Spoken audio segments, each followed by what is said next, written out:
For this lesson, we're going to be finishing up our unit on rational functions, and we're going to take a look at word problems.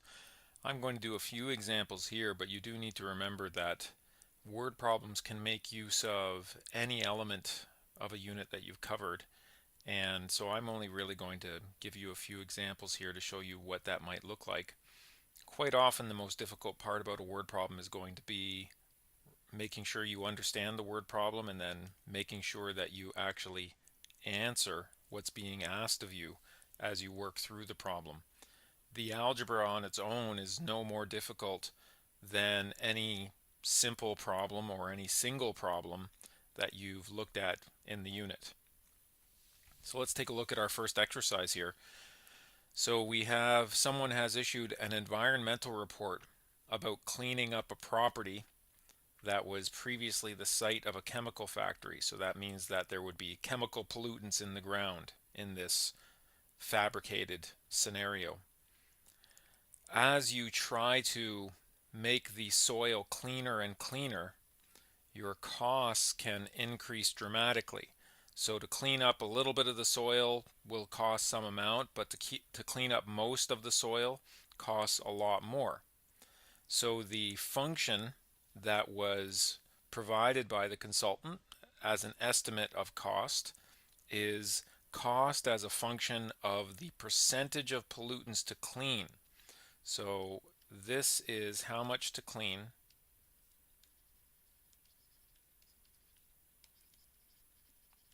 and that would range from 0% to 100%. Those are the values. That would be actually, this is not part of the question, but it's worth mentioning here. 0 to 100 would be the domain of this particular function. You can only clean between nothing and all of the pollutants. So what is the cost to remove half of the pollutants? Half of the pollutants means that P is going to be equal to 50, which stands for 50%. So the cost to remove 50% is equal to 50,000 over 100 minus 50, which of course is 50,000 divided by 50, which is equal to 1,000. Now, in the original question, it did say that C was the cost in thousands of dollars. So therefore, the cost to remove 50% is, and in this case, it's going to be $1 million. We use capital M to represent million sometimes, or you could write out the word million. So $1 million. What is the cost to remove 90%? So for 90%, P of course is equal to 90. C of 90 is equal to 50,000 over 100 minus 90. So that's 50,000 divided by 10. I'm going to divide out a power of 10, so that's 5,000 divided by 1, which of course just gives me 5,000. Therefore, the cost to remove 90% is, and now that 5,000 here, remember we have to multiply that by 1,000, so this ends up being 5 million. So that's another option. You could write it out as a word. Would it be affordable to remove all of the pollutants? And so in order to think about that, well, to remove all of the pollutants, we would set P equal to 100, which means we would want to know what is C of 100. And if you can't see where this is going right now, you can go ahead and make your substitution. But you're going to see very quickly why this is a problem. We end up with 50,000 over 100 minus 100, which is 50,000 divided by 0, and of course that value is undefined.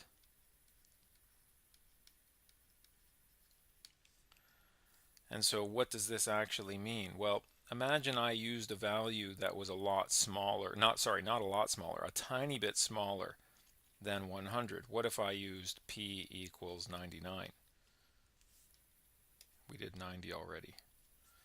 So what if I chose p equals 99? Then c of 99 is equal to 50,000 over 100 minus 99, which is equal to 50,000 over 1, so I just end up with 50,000.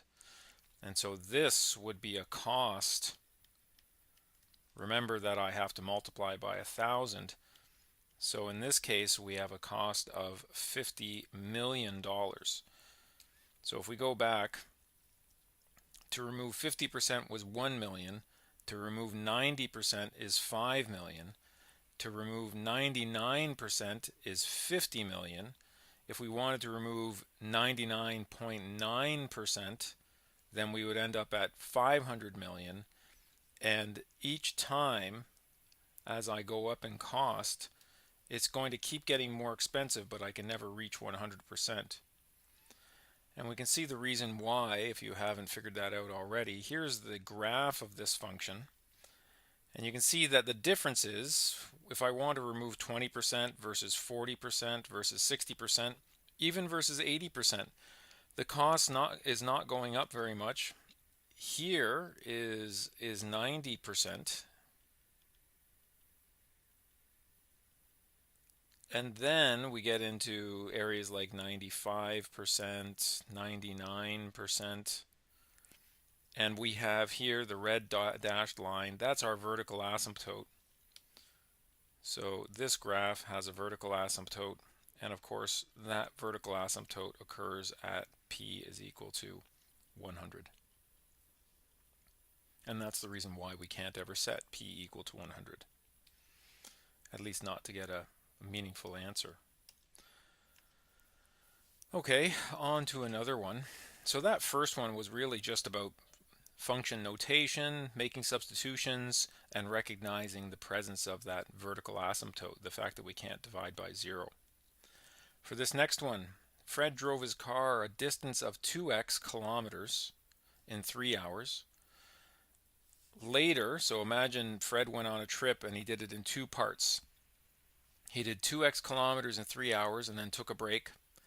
And then he drove another distance of x plus 100 kilometers, and he did that in 2 hours. So the first part says write an expression for the first speed. So the first speed is going to be equal to the distance divided by the time. The distance is going to be 2x, and the time is going to be 3 hours. Now when you do something like this, you're going to want to think about your units, make sure they make sense. In this case, 2x would have been in kilometers, and 3 would have been in hours, so I end up with my units of speed as kilometers per hour. And that's a good unit to use. Write an expression for the second speed. The second speed, and maybe I'm going to write this a different way. That's the second distance divided by the second time. You can also use these subscripts to apply to the distance and time. What was the second distance? It was x plus 100. What was that second time? It was 2 hours. And once again, we have kilometers per hour. Write a simplified expression for the difference between the first speed and the second speed. Now, for this, you could write v1 minus v2 or v2 minus v1, because technically both of those represent differences. But since it specifies the difference between the first speed and the second speed, because of the order it does it here, I'm more inclined to think that this is, on reading, that this is the right way to do it. So v1 minus v2. v1 was 2x over 3. minus v2 is x plus 100 over 2. In order to combine these, I do need a lowest common denominator. Now in this case, I've kept the variables out of the denominator, so this is actually a particularly easy fraction. It's not even a rational expression, strictly speaking. But still, this idea of combining these things with denominators, the lowest common denominator is 6. So what I need to do is 2x over 3, and then of course I have to multiply top and bottom by 2, minus x plus 100 over 2, and I have to multiply top and bottom by 3. And if you wanted to go straight to your answer here with a common denominator of 6, 2x times 2 ends up being 4x, minus, you might want to take your time here, put it into a bracket, 3 times x is 3x, plus 3 times 100 is 300. And we continue, we're going to simplify this. 4x minus 3x is just x. Negative 1 times 300 is minus 300, all divided by 6. So this is our expression for v1 minus v2 is equal to x minus 300 over 6. And I'm highlighting it this way, first of all, because this is what was asked. You don't really want to give a therefore statement for something like this, because there's nothing you can put into words here that makes it any clearer, but I would rewrite it this way as an expression. And then it says, what is the distance where the first speed and the second speed are the same? So first of all, well, what does it mean for the speeds to be the same? That means that v1 is equal to v2. But if v1 is equal to v2, what if I bring v2 over to the left-hand side? I get v1 minus v2 is equal to 0.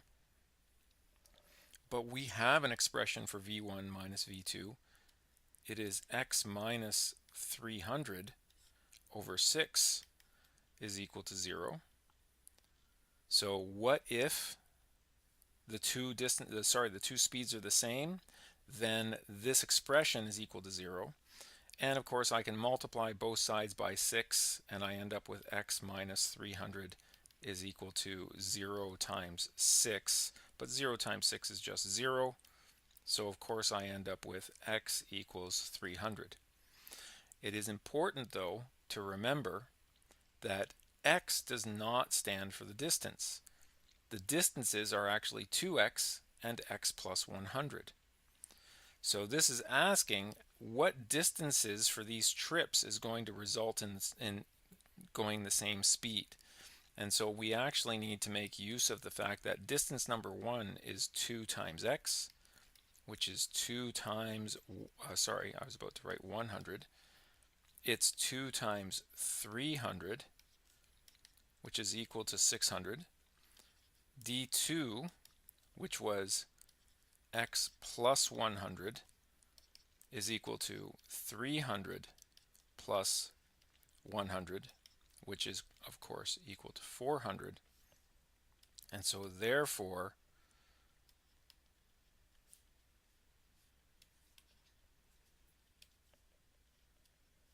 for equal, now what is it that we made equal? We made the speeds equal. So for equal speeds, trip 1 is 600 kilometers and trip 2 is 400 kilometers. And you really should put a concluding statement for this part of the problem. Okay, last example. A small plane flies along a straight path from Ottawa to Toronto and back again.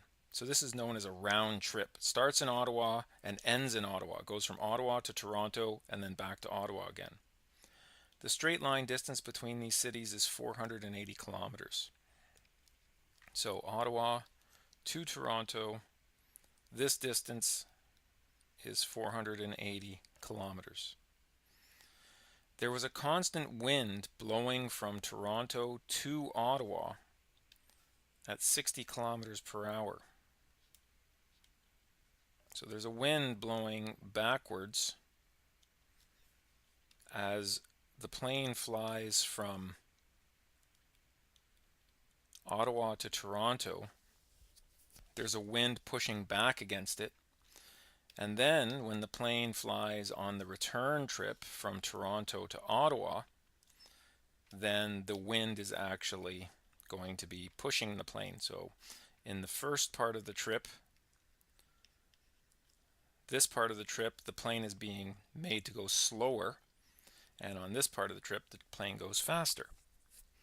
So we want to know what was the airspeed of the plane. And so a little definition there. The airspeed of the plane, that's the speed from the engines. Okay, so the engines of the plane are able to make the plane move at a certain speed. And then if we go that speed but we fly into the wind, we're going to go a bit slower. And if we fly with the wind, we're going to go a bit faster. So we're going to call this speed from the engines, we're going to call this V. So V is going to be the airspeed of the plane. Okay, we need to relate these things, and we're going to make use of the equation that we did in an earlier question. We had V is equal to distance divided by time. This can also be rearranged as distance is equal to speed times time, or time is equal to distance divided by speed. And which one of these you use is just going to depend on what information you have and what information you're trying to find. So the speed of the plane, this V, now don't confuse this, this is just a general V. So you know what, I'm going to call that VA. That's the airspeed of the plane. This is a generic speed, so this is the relationship. Speed is equal to distance divided by time. Now what can we say? First of all, I'm going to break this trip up into two pieces, just for convenience. So every time I say one, I'm going to be referring to Ottawa to Toronto. Two is Toronto back to Ottawa again. Now, what information do we have? We have that the speed on trip 1 would be equal to what?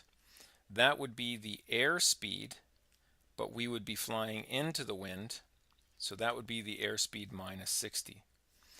Trip 2, on the other hand, is going to be the airspeed, but we're flying with the wind, which means it's going to make us go faster. So that's going to be VA plus 60. What about the distances? D1, the distance from Ottawa to Toronto, is 480. D2, the distance from Toronto back to Ottawa, is also 480. I was about to write the units there. I don't usually write my units, but I always think about my units. So these speeds, for example, this 60 is in kilometers per hour. So I am going to be working in kilometers per hour. These distances are in kilometers, and that's good because I'm going to work in kilometers per hour, kilometers, and that tells me that my time needs to be in hours. And so what are the times? How long does the first trip take?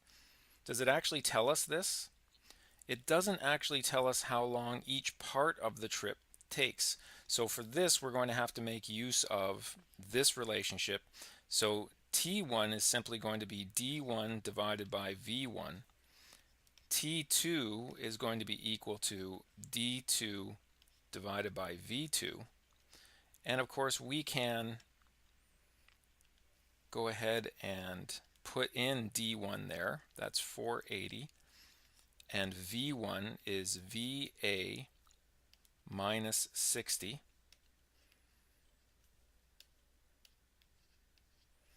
T2 is going to be D2, which is also 480 over V2, which is VA plus 60. Now, as it turns out, we do have one additional piece of information that we haven't made use of in this question, and that is that the round trip, that's the entire trip, took 3 hours. And so what that lets us do is we can actually write the expression or the equation that T1 plus T2 must be equal to 3, and once again, I'm thinking of units, but that 3 was in hours, which is correct, so that's what I wanted. Okay, so T1 is 480 over VA minus 60 plus T2 is 480 over VA plus 60, and that's equal to 3. And you can just dive right in here and common denominator, etc. We've actually covered this lesson in class already, and in retrospect, I wish I had done this first, which is recognize that 480 and 480 and 3 are all numbers that are divisible by 3. So what I really could start with here, and it would be a good strategy, is to divide everything by 3 just to make things a little bit simpler. So what are the numbers that we divide? 480, when we divide 480 by 3, we actually end up with 160, and that's going to be over VA minus 60. It doesn't seem like much of a difference, but anything you can do to make things easier is usually a good idea. And now this 3 is just a 1. And so that's going to just simplify the arithmetic a little bit. Okay, my lowest common denominator, if I'm going to combine things here, is going to be, and it might be worth mentioning that this is over 1. There's a couple of ways to deal with this. One way to do it is to bring everything over to the same side. Another way to do it is to make use of the idea of cross multiplication, which is how I'm going to approach it. So I'm actually going to create my common denominator just for the left side here. And so that's going to be VA minus 60 times VA plus 60. And so I end up with this whole left side is going to be over the denominator VA minus 60, VA plus 60, and that's all equal to 1.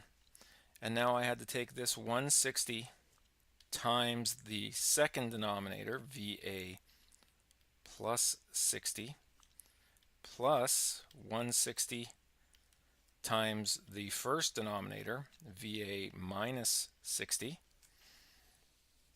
I'm going to expand and simplify the numerators.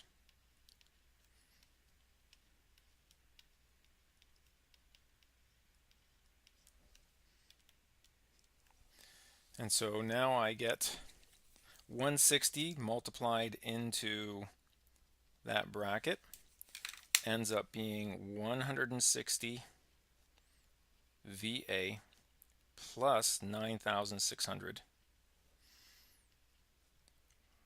plus 160 VA minus 9,600. The 9,600 cancel because they add up to 0. So 160 plus 160 ends up being 320 VA. And I'm going to go ahead and cross multiply now. And when I say cross multiply, that means across the equal sign, this denominator multiplies up into that numerator, and this numerator down into this denominator. But of course, this denominator is just 1, so 320 VA is still 320 VA. And 1 times this denominator is just VA minus 60 times VA plus 60. And this is actually going to form a quadratic equation. So 320 VA is equal to, and this now becomes VA squared, and you might notice this is a difference of squares. This is actually VA squared minus 3,600. So 0 equals VA squared minus 320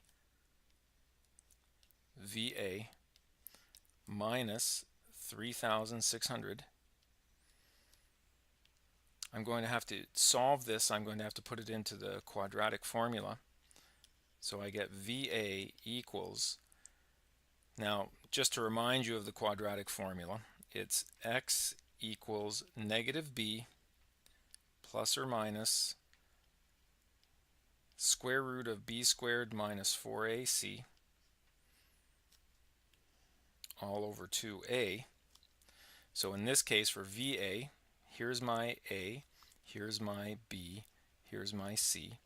So it's going to be negative B, which is negative of negative 320, plus or minus the square root of B squared, which is negative 320, all squared, minus 4 times A, which is 1, times C, which is negative 3,600. And that's all going to be divided by 2 times 1. And so from there, we end up with two possible answers. Bear with me for a moment as I calculate this.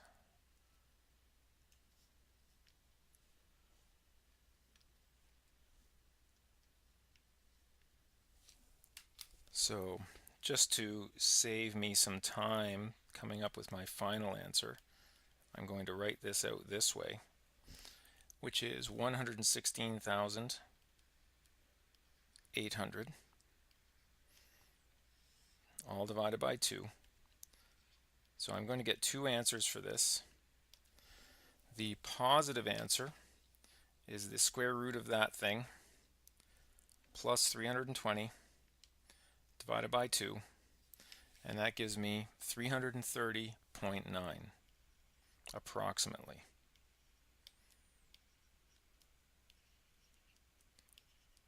The other answer we get is taking the negative sign in front. So we take the square root of 116,800. We're going to take the negative of that value, so it's going to be 320 minus that answer, divided by 2, and I end up with negative 10.9. But now, when we take a look at this, but V has to be greater than 0. A lot of people get hung up on this idea because they think, well, hold on, the plane flies back and forth, so isn't the speed sometimes positive and sometimes negative? And the answer to that is no.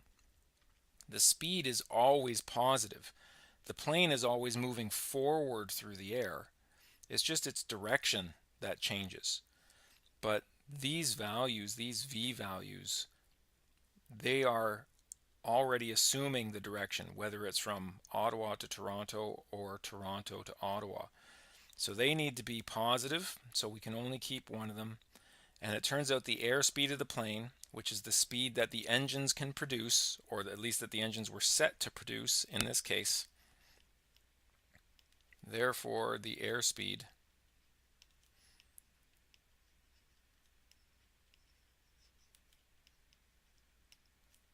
is 330.9 kilometers per hour.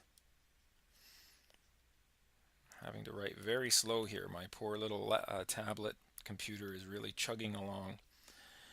Okay, so my airspeed is 330.9 kilometers per hour. It's important that you do this concluding statement to put your units in.